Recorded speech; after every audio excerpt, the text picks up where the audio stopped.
আমার একজন ভাই ছিলেন যিনি ইউএস বাংলাতে জব করতেন, তার নাম হচ্ছে জাহিদ আলম। তো আমি কল দিয়ে বললাম যে ভাইয়া আমি তো প্রোগ্রাম আছে আমার, আমি জাস্ট ঢাকায় যাব আবার ব্যাক করব এবং আমার প্রোগ্রামটা ধরতে হবে, রাজশাহীতে আমার প্রোগ্রাম আছে।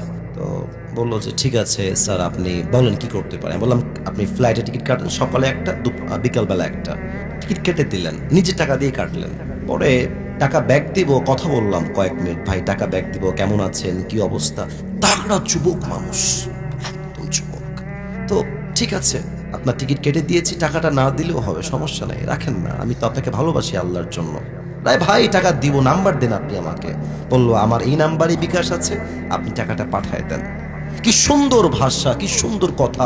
এয়ারপোর্টে গেলে ভিআইপি জায়গাতে বসাবে, আমাকে একদম প্লেন পর্যন্ত উঠায় দিয়ে আসে যতবার চাই। সালাম, গেলেই ticket confirm, boarding pass confirm, সব ওকে। ফেসবুকে জাস্ট ঢুকেছি, নর্মালি ফেসবুকে জাস্ট ঢুকেছি, দেখছি জাহিদ ভাইয়ের ছবি দেওয়া, আর উপরে লেখা আছে ইন্না লিল্লাহি ওয়া ইন্না ইলাইহি রাজিউন। ছবিটা দেখে আমার কলিজায় আঘাত লাগে। কয়েকদিন আগে কথা বললাম, 3-4 দিন, 5-10 দিন হবে। এই মানুষটা কেমনে দুনিয়ার থেকে বিদায় নিল, কেমনে সম্ভব?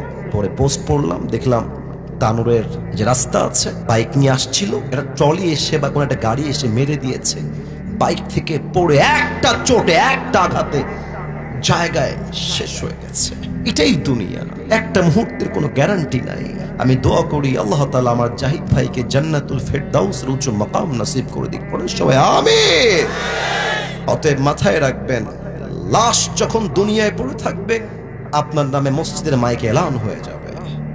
যখন লাশ আপনার কবরে রাখা হবে, একটা প্রশ্ন করব সবাইকে, উত্তর 95% পিপল রং দিবেন, ভুল দিবেন। তাই একটু ভেবে নেন, একটু ভেবে উত্তর দেন। বলেন তো কবরের প্রশ্ন হবে মোট কয়টা? না 3টা না 4টা। মাশাআল্লাহ, অ্যাপ্রিশিয়েটেড, অ্যামেজিংলি অ্যাপ্রিশিয়েটেড, খুব ভালো বলেছো। মোট প্রশ্ন হবে 4টা। আমি বলবো, আমি কাউকে বাধাতে আসি নাই, অসম্মান করতে আসি নাই। বলেন সবাই, নগর ভাড়া কবরের মোট প্রশ্ন হবে কয়টা? 1। আমি প্রশ্ন করব, আপনারা আমাকে উত্তর দিবেন। প্রথম প্রশ্ন, মার রব্বুক, তোমার রব কে? মাশাআল্লাহ, আরেকবার আওয়াজ দিয়ে বলেন সবাই, আমাদের রব একজন, তিনি কে? আল্লাহ আমার রব, এই রবই আমার সব। দমে দমে তনু মনে তারি অনুভব।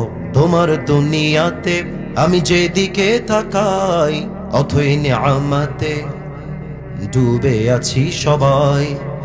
পাখপাখালির কণ্ঠে শুনি তাসবিহ কলো রব, তাসবিহ কলো রব। আল্লাহ আমার রব, এই রবই আমার সব। বলেন সবাই, রব কে?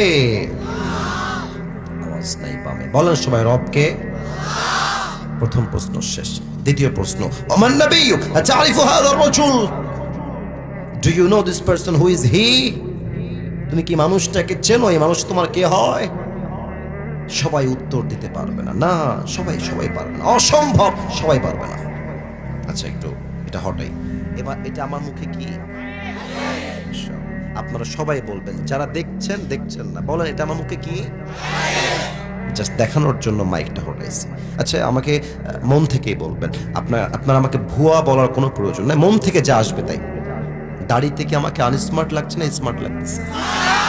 অসুন্দর লাগছে না সুন্দর লাগছে? বলেন তো, আমার নবীর মুখে লম্বা লম্বা দাড়ি ছিল কি ছিল না? আমার নবীর মতো এত সুন্দর মানুষ সেকেন্ড কেউ পৃথিবীতে আর কেউ কি হতে পারে? যাদের চেয়ে সুন্দর তুমি, নবী আমার কামলিহিওয়ালা। দো জাহানের বাদশা তুমি, প্যারা নবী সাল্লে আলা। দো জাহানের বাদশা তুমি, প্যারা নবী সাল্লে আলা। যাদের চেয়ে সুন্দর তুমি, নবী আমার কামলিহিওয়ালা। সুবহানাল্লাহ পড়বেন না আপনারা সবাই? আমার নবী যদি দাড়ি রেখে সুন্দর হতে পারে, আমরাও কি সুন্দর হতে চাই না? আমি জানি তোমার দাড়ি নাই, তুমি লজ্জা পাচ্ছ, লজ্জা নাই। বলো, আমরা সবাই সুন্দর হতে চাই না? আমরা সবাই বীর বাহাদুর হতে চাই না? চাই না?